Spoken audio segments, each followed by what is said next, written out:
coffee brewing as the sun peeks through the haze. Birds are chirping, serenading morning's praise. Front porch creaks as dreams fade away. America's awakened to a brand new day. Old vinyl spinning a sweet old tune. Day starts dancing under a sleepy moon. Newsprint smudges on fingers of grace. America's awakened at her own steady pace. Sips of sunshine in a coffee cup. Simple moments lifting spirits up. From the mountains to the sandy shore. Morning in America, want just a little more. Neighbors waving with a friendly rise. Kids with backpacks chasing daylight skies. Eyes cooling on a windowsill so fine. America's awakened with a heart full of shine. Old vinyl spinning a sweet old tune. Day starts dancing under a sleepy moon. Newsprint smudges on fingers of grace. America's awakened at her own steady pace. Sips of sunshine in a coffee cup. Simple moments lifting spirits up. From the mountains to the sandy shore. Morning in America, wanting just a little more. Neighbors waving with a friendly rise. Kids with backpacks chasing daylight skies. Eyes cooling on a windowsill so fine. America's awakened with a heart full of shine. Neighbors waving with a friendly rise. Kids with backpacks chasing daylight skies. Eyes cooling on a windowsill so fine. America's awakened with a heart full of shine. Tractors rumble, fields coming alive. Big wheels turning where hopes and dreams strive. Laughter echoes down the old dirt road. America's awakened to lighten her load. America's awakened to lighten her load.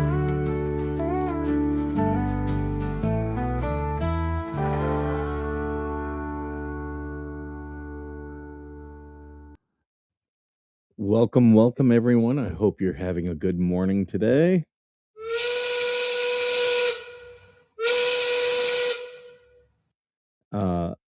It's a good morning here. I'm up a little bit early because there's a couple things I did want to get to today. You're done. You're done. Just things that interest me that happened in the last 24 hours. Good morning, everyone, to the haters and trolls. Yes, I did have to laugh. Hellhound knows this. Yesterday, I do what I do during my day. While I'm in my office, I keep in the background, I keep YouTube open, and I just kind of, as background noise, I'll keep other people's live streams, and people come in my office, in and out, and I'll talk with them, but then I'll catch people's stuff, and I can't always chat when I'm in there. Hey Anna G, good to see you. Yeah, I can't always chat while I'm in there. And, I believe I had said that, but I had someone coming at me like, they had asked me a question, which was a ridiculous question. But then they were like, oh, you have me blocked, I see. And it's like, no. If I had you blocked, you would not be able to see my comments, first off. Second thing, no, like so many people, like they think because they ask you something that they deserve an answer right now. And it's like, no, like, first off, I might not even address you. Oh, thank you, Anna G. Thank you so much. Yeah, I might not even answer you because your question might just be ridiculous. As was that one. I can't remember what it was, but then being like, oh, well, then you have me blocked. Like, get over yourself. So, and the host was not tamping down the drama. So I was like, you know what? I'm out of here. I was like, I don't need this. I don't need the drama. Some of these people, that's all they want is the drama. And I'm sorry. I'll go give my views to someone who is happy to have me there. So there we go. I left and unsubscribed because I don't need that. Uh, but yeah, some people are perfectly like sometimes the drama will spout off in my chat, but I'm very clear about my rules. And yeah, what I want to talk about this morning, the big thing I want to get to is a case out of the Supreme Court. Uh, this is a case called Mirabelli v. Bonta. And Bonta is the Attorney General here in California. And the Supreme Court finally weighed in on this one. This is not a finished decision, okay? And this is where people screw up with the Supreme Court. This is not a finished decision. But what this is a ruling on an injunction. So this one, there was an injunction. I'm sending myself something that I want to get to as well. There was an injunction in this case, and this case is being ruled on by a federal judge known as Saint Benitez, and they call him that because he for gun rights people, he's like the lone federal district judge that when gun rights cases come before him, he's like he's a what do they call it? He's a stickler on the Second Amendment. Like he's goes right back to what the Supreme Court has said, what the text says, and is like, no, it's this. So a lot of California laws have been struck down because of Saint Benitez. A couple Oregon and Washington laws as well, but yeah.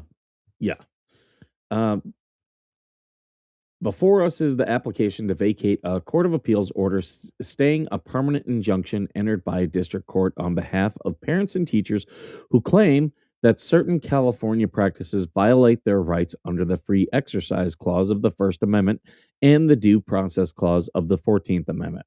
Now, I'm going to say this ruling is not unheard of by the Supreme Court. The Supreme Court has long believed parents have a right to parent. When the government oversteps and tries telling parents, "No, we know better than you," the Supreme Court has always been like, "Hey, no, you don't." Hey, bestie, good to see you. Teresa, good to see you as well. The parents object that these policies prevent schools from telling them about their children's efforts to engage in gender transitioning at the school unless the children consent to parental notification. The parents also take issue with California's requirement that the schools use children's preferred names and pronouns regardless of the parents' wishes. The teachers object to the compelled participation in the implementation of the state's policies. Okay, so this is about gender transitioning and what rights do the students have compared to the parents. And I just got into this debate 2 weeks ago when we were talking about these students walking out of ICE, and I had a lot of people telling me, these students have rights. They have rights, but those rights come at the behest of the parents. So a parent can deny their children rights. A parent can. A school can require parental consent on things. They can. But pretty much the parents be all end all, and when it applies to children. And that makes sense because who's legally liable for the students? The parents. If a child does something, the parents can be held liable, and we've seen that with a lot of different things. This case began in the United States District Court for Southern District of Florida in 2023 when the two teachers sued seeking an exemption from their school district's policies regarding students' gender. During litigation, the school district claimed that the state law, as interpreted by California Attorney General and Department of Education, required it to adopt these policies. So the teachers added state officials as defendants, and parents of California school children joined the lawsuit as plaintiffs. Relying on their own experiences and guidance documents issued by state officials, plaintiffs allege that California's policies permitted disclosure of a student's gender transitioning at school only if the student consented. Parents or plaintiffs claim that these policies violated their rights under the Free Exercise Clause of the First Amendment and the Due Process Clause of the 14th Amendment. So, or of the 14th Amendment. So, uh, free exercise clause is religious. You have the right to free exercise your religion. As a parent, you have a right to determine your child's religion. The due process clause in the 14th Amendment means you have due process regardless of your age, gender, or race. Or actually, gender is not even mentioned. Age, sex, or race. Um, so yeah, and I want people to remember this case is still ongoing. This is just a decision over an injunction. So the Supreme Court has not heard arguments on this case. All that's happened is briefs were submitted. I forget who is it. I forget who's in charge of the Ninth Circuit because they break up all 11 circuits in the different circuit courts to the 9 justices, and so it goes to Supreme Court justice first. Them and their clerks read through everything and decide if they're going to bring it to the full court or not. So this one did go to the full court, and this is released. 2 of the plaintiff's parents, John and Jane Poe, have religious objections to gender transitioning, but were not told by their daughter's school when she began to present as a boy and use a male name and male pronouns during her 7th grade year. In parent-teacher meetings, no one told the Poes about their daughter's transitioning or referred to her using a male name and pronouns that were used at the school. So the school's being purposefully deceptive. Just took your first sip. Yeah, I'm on number 2, but I got the big one. So the first one was a small one, but I switched to the big one. At the beginning of their daughter's 8th grade year, she attempted suicide and was hospitalized. Only then did her parents learn from a doctor that she had gender dysphoria and had been presenting as a boy at school. Just months after being discharged, the Poe's daughter was rehospitalized and held there involuntarily because she was at risk for self-harm. So she has a mental condition. Doctors have recognized it, parents have recognized it, but the school is choosing to placate the delusions, putting her at further harm. At a new school in 9th grade, she once again began identifying as a boy. Contrary to the Poe's instructions, teachers and school officials continued to use a male name and pronouns for their daughter, citing their obligations under California state law. The Poes have placed their daughter in therapy and obtained psychiatric care for her. So this is a case of state officials, of which school officials are state officials, telling parents that they know better. California law is saying that it knows better. Like the Poes, plaintiffs John and Jane Doe object to gender transitionings, but since 5th grade, their daughter is sometimes identified as a boy. When their daughter was in 7th grade, the Does confronted the school principal about their daughter's transitioning. They believed the school was using a male name and pronouns for their daughter behind their backs. The principal explained that state law prohibited the school from sharing information about a child's transitioning with the child's parents or without the child's consent. Again, so the school is saying we're not telling parents because we legally can't. The law is saying that parents don't need to have to know, which is absolutely wrong. The parents are legally liable for these children. The Does believed that the risk of leaving their daughter in that school was too great, so they transferred their daughter to a new public school because sending her to a private school is financially and logically infeasible.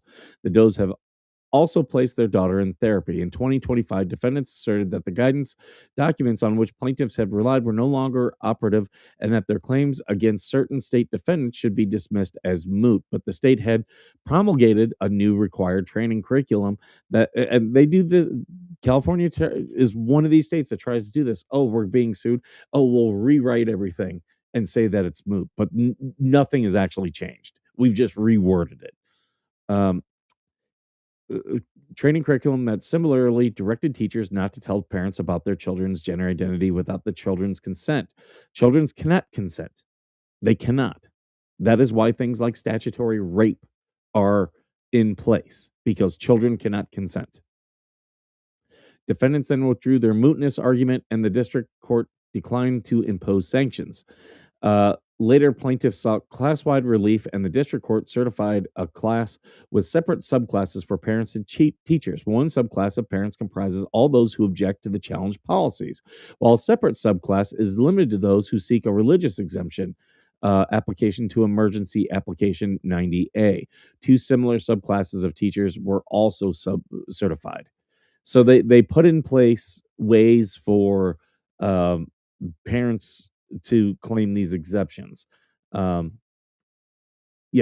governor knows best for California. That's exactly what they always. That is the thought process here in California, and the California politicians. If you haven't lived here, oh my God, they have no clue how to run a state. After discovery, the court granted summary judgment for all plaintiffs and entered a permanent injunction in their favor. So they won at the district court. They won. Okay. And St. Benita's said, yeah, California's law is wrong.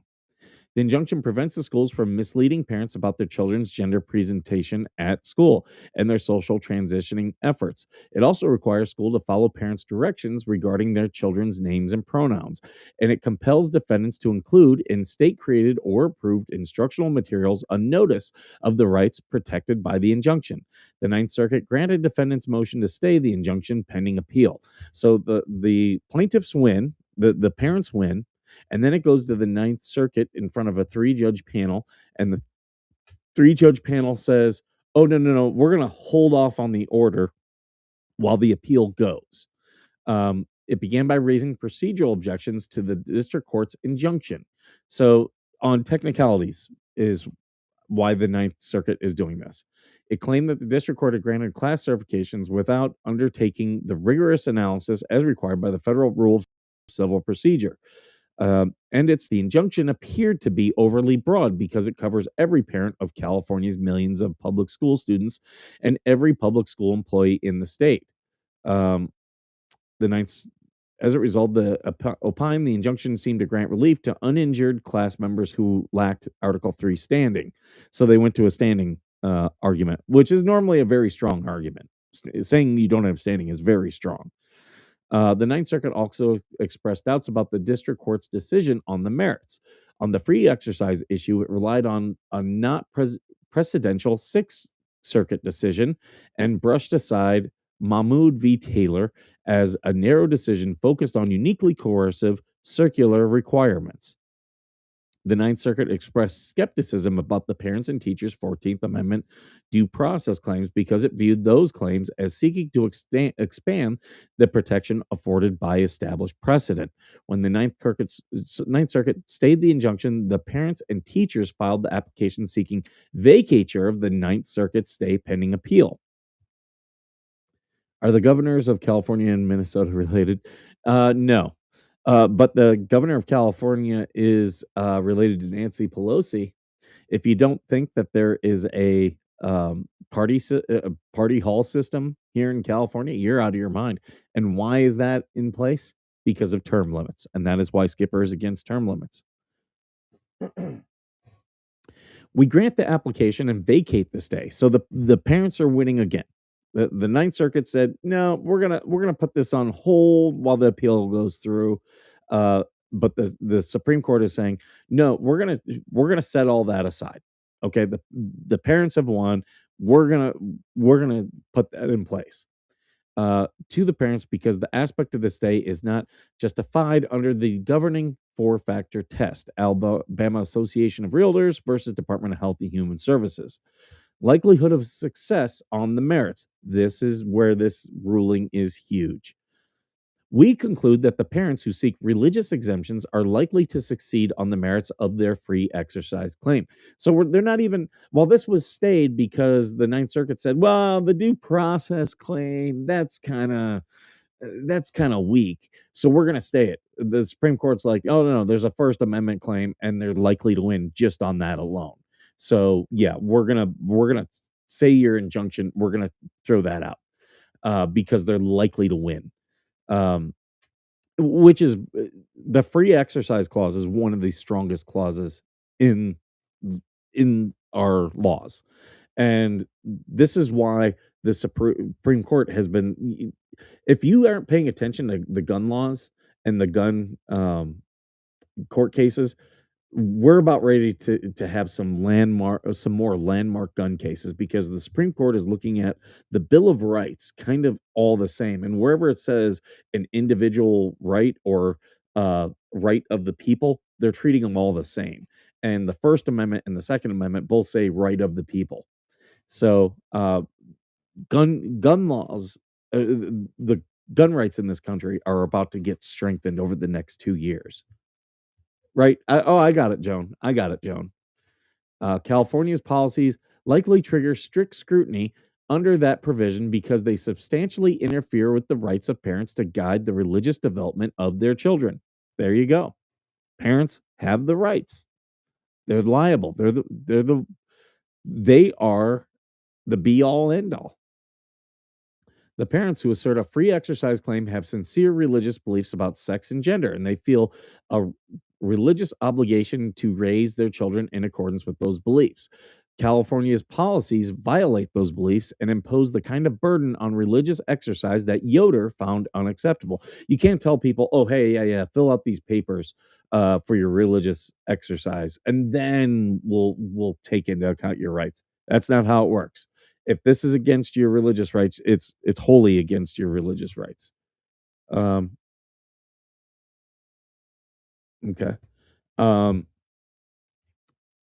Indeed, the intrusion on parents' free exercise rights here, unconsented facilitation of a child's gender transition, is greater than the introduction of LGBTQ storybooks we considered sufficient to trigger strict scrutiny in Mahmoud. California's policies will likely not survive the strict scrutiny that Mahmoud demands.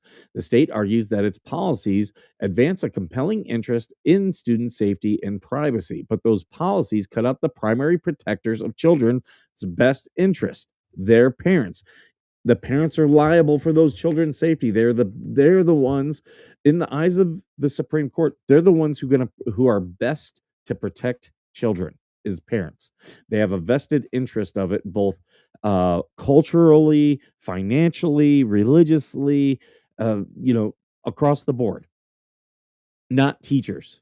And this is why liberals always want to be teachers, is so that they can impose their will on people who cannot fight for themselves.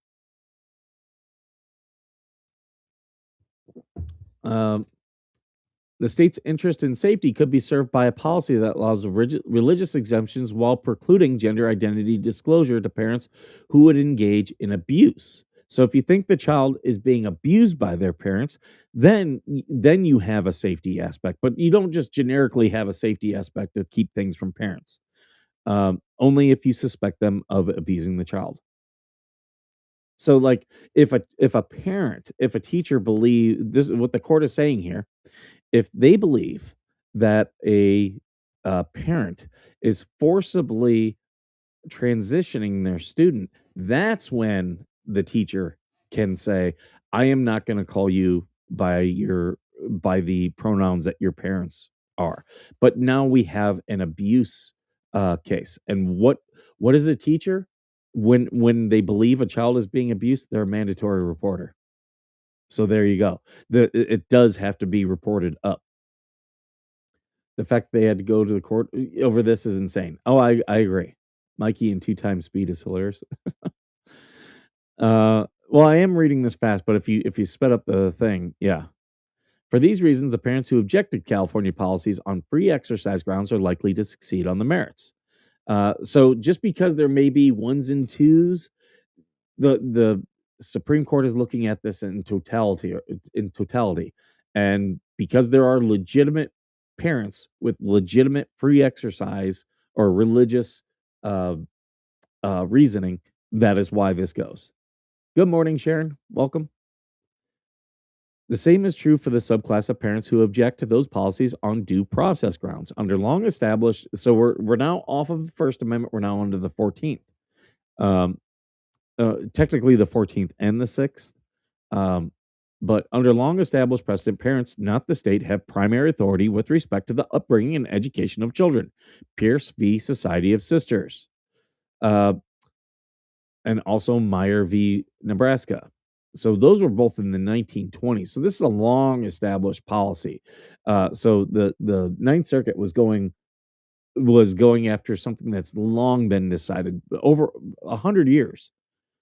The right protected by these precedents includes the right not to be shut out of participation in decisions regarding their children's mental health. Parham v. Jr. And that one's 1979. Gender dysphoria is a condition that has important bearing on a child's mental health.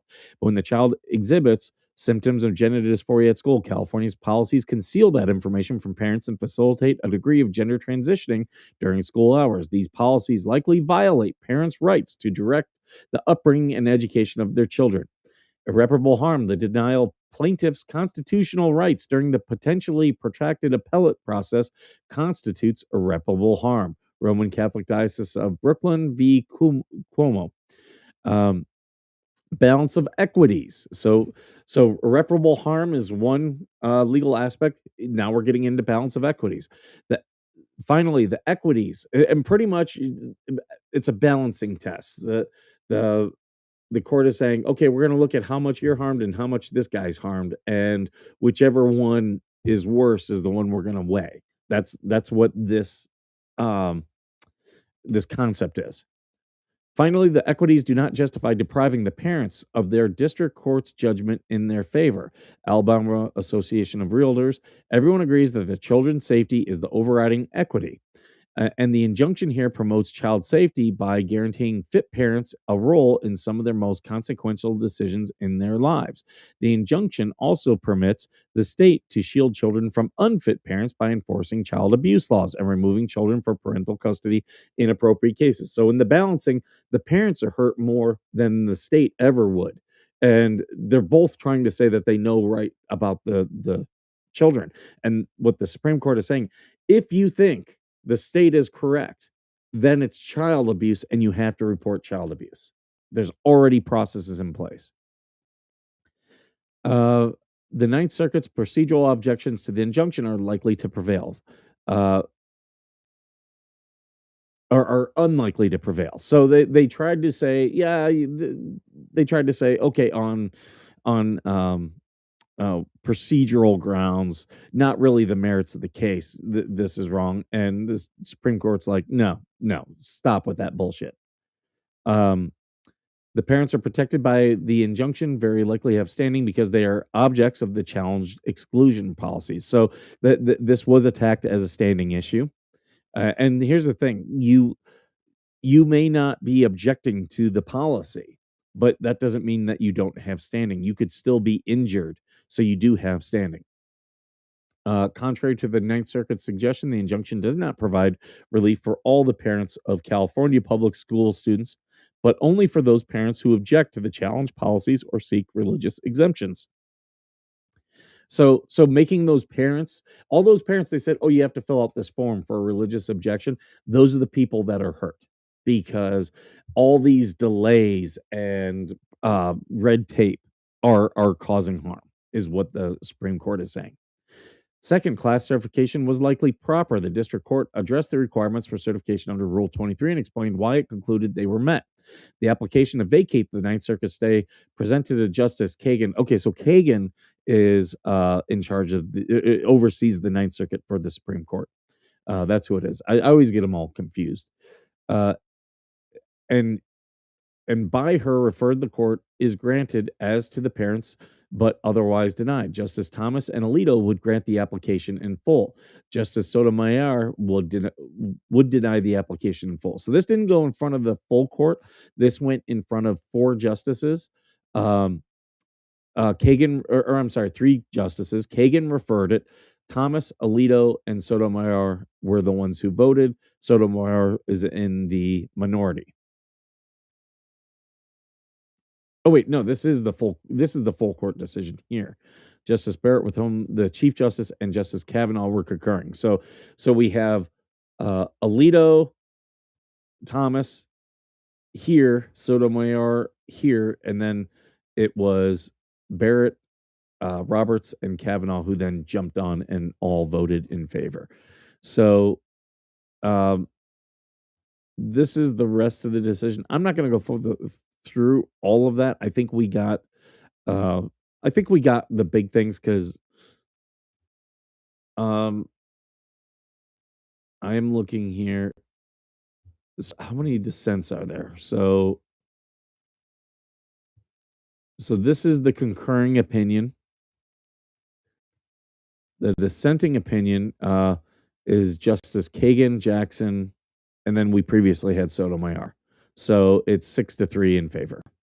So I might later on read the dissent, but I just wanted to get to that case because that's a big, big case. It's a big, big case. Evidently, this does not apply in Florida, keeping a children illiterate and in diapers at age 6 years old.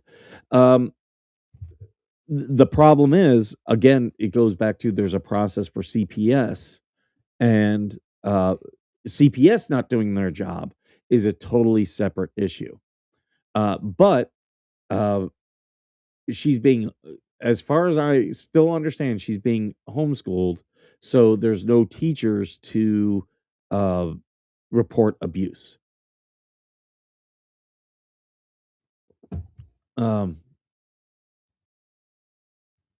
So yeah, that's a very important case, because now it's the Supreme Court. They've weighed in.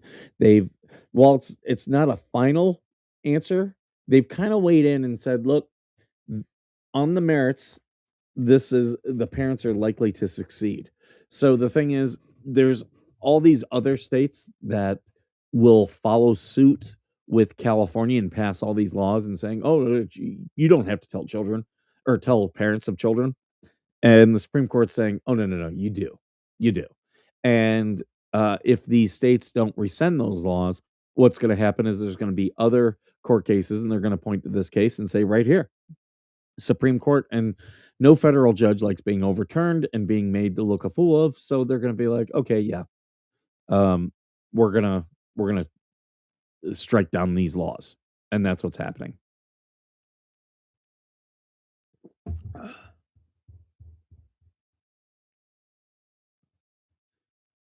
I do want to see this one. I watched a few seconds of this. Liberal says she's lost all. I don't have any hope. And I'm sorry. I should be getting on here with a message of coming from strength and vigor and resolve. And I don't have any hope for our future, you guys. And I'm so sorry for anybody who has to live like this and know that they're related to people like this. Do you think this is because of the court case we just read? It's like I was saying to someone earlier today, at least with my mom, I can send her that stuff. And she voted for him, but she'll write back and be like, oh my God, that's disturbing. That's awful, and it's like, at least, and I know the words are hollow. Trust me, I know, but at least. So her mom doesn't live in an echo chamber, because she sends her mom stuff, and apparently her mom reads it. So mom, we know mom does not live in an echo chamber. At least there's some type of validation, she was disgusted at the East Wing being knocked out and demolished. Who cares? Oh, I'm disgusted about the East. Literally, we're getting something. The they're building a ballroom.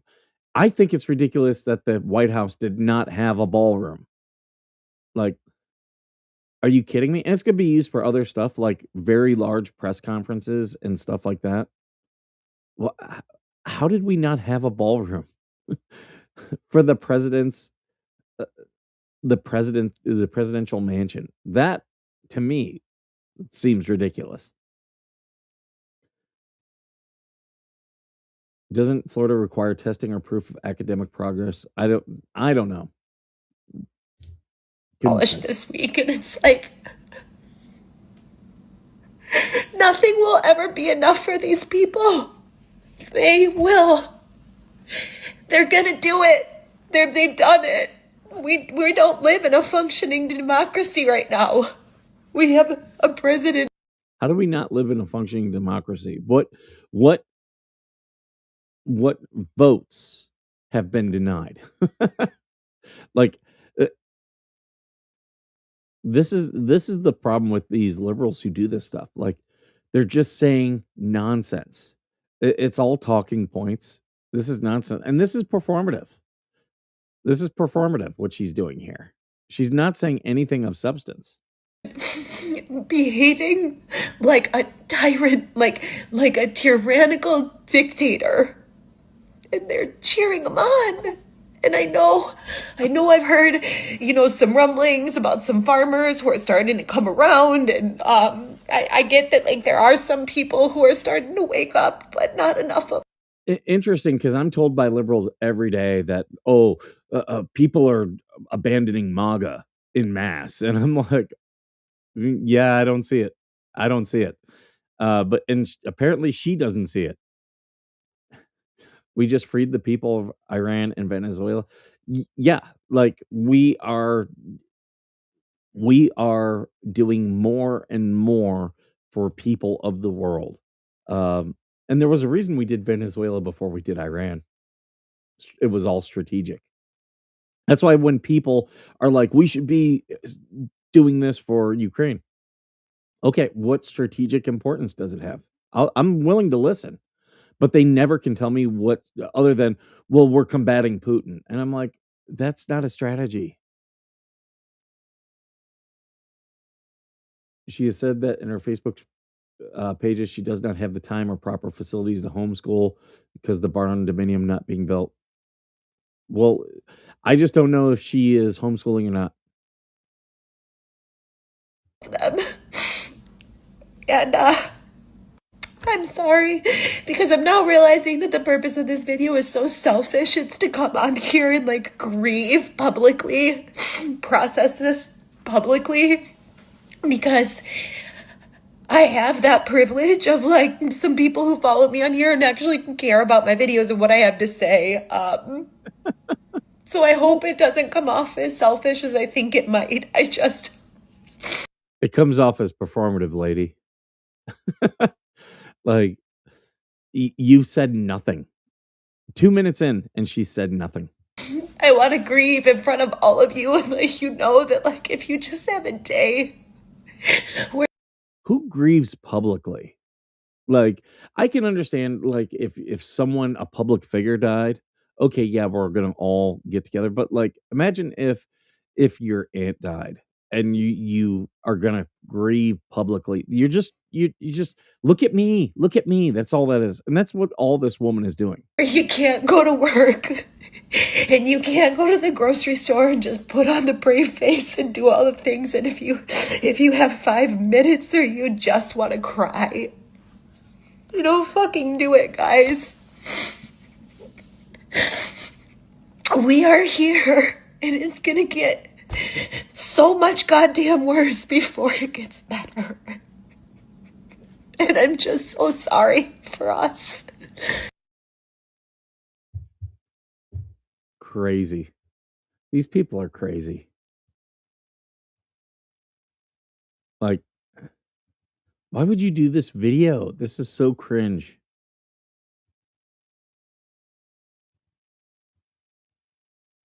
I might have some other stuff on my show. Oh, yeah. Okay, this one I definitely.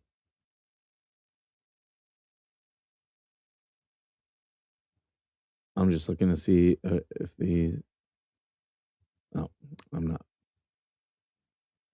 I'm not giving that guy any attention.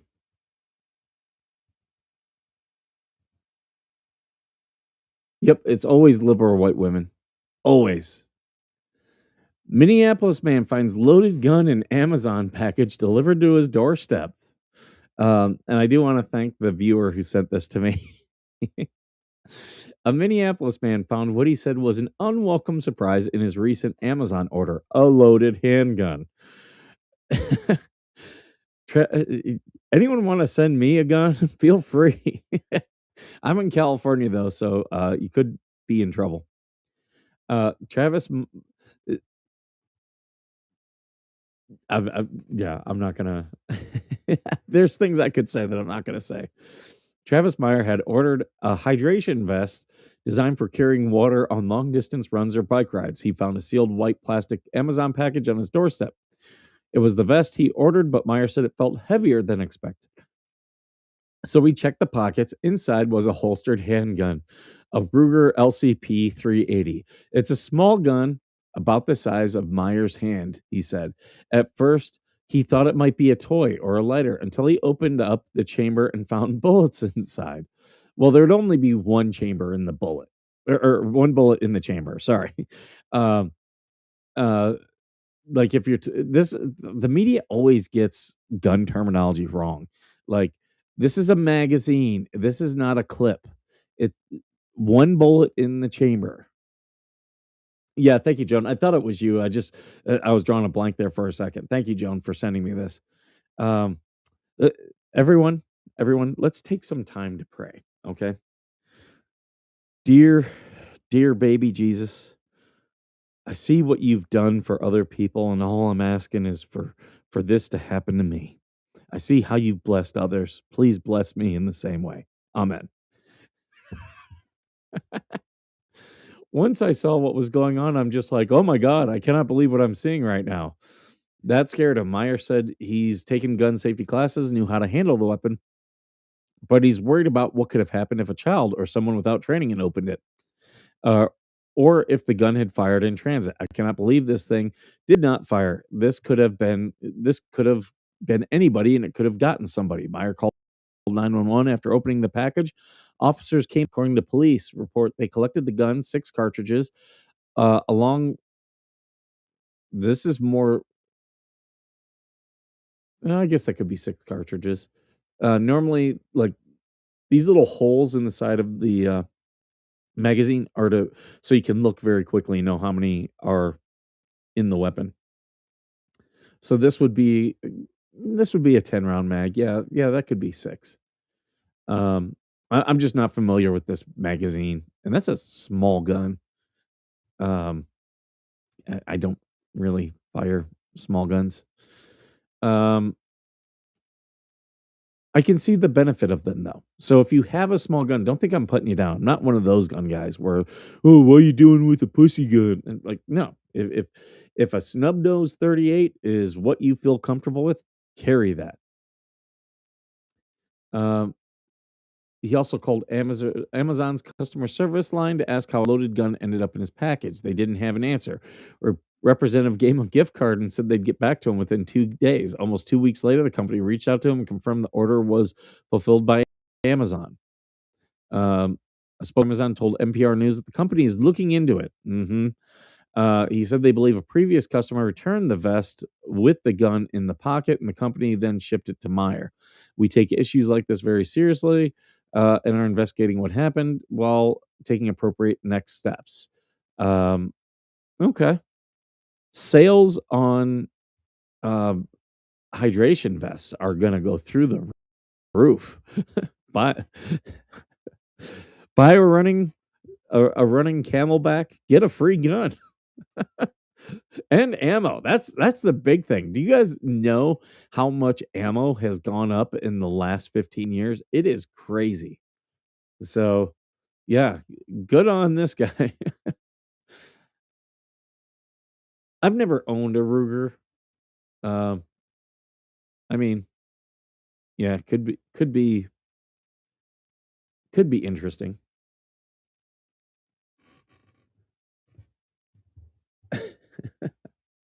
Uh,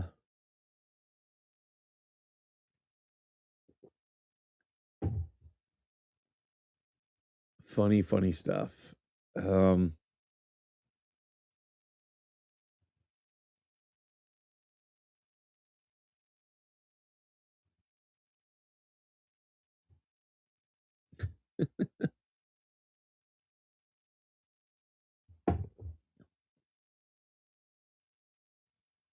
yeah. Oh, that's the other thing I do want to emphasize about the that Supreme Court case that we talked about. That is not the final order. A lot of people are like, "Oh, this is Supreme Court." Yeah, it's a win at the Supreme Court, but it's also not a final order. The case is currently at the Ninth Circuit Court, but the good thing about it is they did say, "Look, we believe that the parents are likely to win on the merits." So they're giving you an indication. While it's not a final order, they're saying, this is how you should rule. This is how we see it. So the Ninth Circuit, that three-judge panel, is getting some indication that from the Supreme Court that they're going to be overturned if they go against the religious exemption. But they could rule. There's people who are like, oh, um, they have to rule this way. They don't have to rule that way. And when they do rule, they could do a nuanced ruling too. So we're gonna wait and see. Um, but yeah, that's a very important ruling for right now. It's just like when the Supreme Court said to the courts, "Hey, when you're doing these Trump cases, you can't use privileged information." And what did they do in New York? They ignored that ruling and used privileged information. So all those convictions, Trump has been convicted 32 times. Yeah, they're gonna get tossed out. Like the Supreme Court has already told you, hey, don't use privileged stuff. And they used privileged stuff. And people are like, no, they didn't. They didn't say this was. Read the thing. They said anything that is, uh, anything that's specifically in his duties or implied by his duties. And they literally had the White House communication director testify about conversations they had. Guess what? The the president having a communication director and them talking, that is privileged. That right there is privileged. Do we have hate watchers? Come out, come out. Well, I'm going to be ending this in a minute, so they don't have a long time to come out. But yeah, and people about the whole thing with Iran, I'm happy with the way things are going. Um, we've had minimal American loss of life. That we've had wasn't done by the Iranians.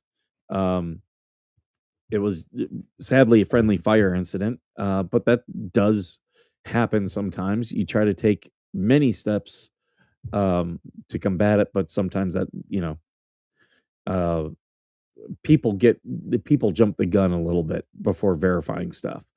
So it's sad that we lost 4 service members, but um, we have taken out the leadership in Iran. I hope we stay on them. I hope we remove virtually all of their abilities to um, launch missiles. And I did see where there's Twitter accounts for the Iranian state tweeting out, "Oh, we're doing this," and "Oh, we shot off this missile," and it was clearly a SpaceX rocket. Pictures of SpaceX rockets. Like, you're just embarrassing yourselves. But just like how they said, we the U.S. bombed a school. No, we didn't. That was an Iranian missile. We literally have footage of the missile going up, failing, and coming down and landing on the school. Very tragic and sad, but it was not the United States. Uh, yeah,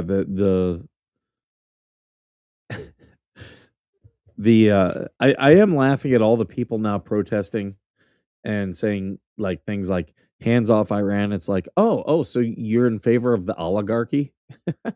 Like, just shut up. Baron has a bone spur. He is safe. Just stop with that. You just look ridiculous. More of these dummies who jump in. We don't have a draft, you moron.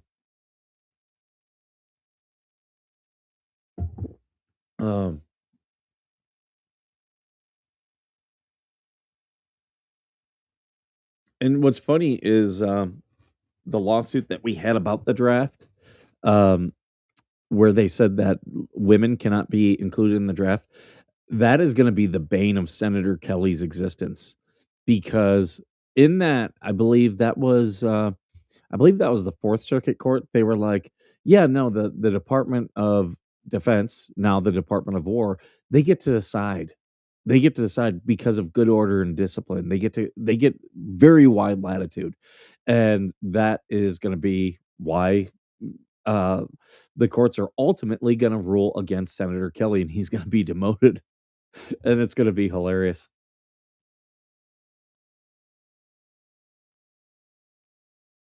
Yeah, they're in favor of women having zero rights. You realize as a woman in Iran, if you wear a hijab that is not approved, they can take you to jail. Maybe they're onto something. Can we stop women from driving? Hey, I'll take an Ayatollah here.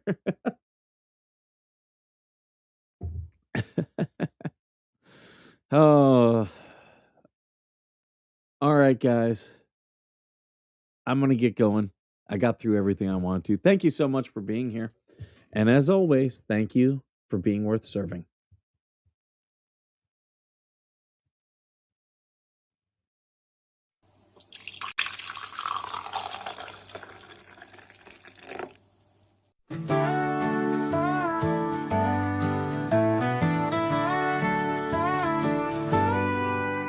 Coffee brewing as the sun peeks through the haze.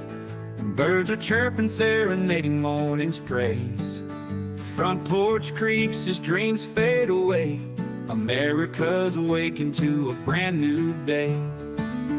Old vinyl spinning a sweet old tune. Day starts dancing under a sleepy moon. Loose print smudges on fingers of grace. America's awakened at her own steady pace. Sips of sunshine in a coffee cup. Simple moments lifting spirits up. From the mountains to the sandy shore. Morning in America, want just a little more. Neighbors waving with a friendly rise. Kids with backpacks chasing daylight skies. Eyes cooling on a windowsill so fine. America's awakened with a heart full of shine. Old vinyl spinning a sweet old tune. Day starts dancing under a sleepy moon. Newsprint smudges on fingers of grace. America's awakened at her own steady pace. Sips of sunshine in a coffee cup. Simple moments lifting spirits up. From the mountains to the sandy shore. Morning in America, wanting just a little more. Neighbors waving with a friendly rise. Kids with backpacks chasing daylight skies. Eyes cooling on a windowsill so fine. America's awakened with a heart full of shine. Neighbors waving with a friendly rise. Kids with backpacks chasing daylight skies. Eyes cooling on a windowsill so fine. America's awakened with a heart full of shine. Tractors rumble, fields coming alive. Big wheels turning where hopes and dreams strive. Laughter echoes down the old dirt road. America's awakened to lighten her load. America's awakened to lighten her load.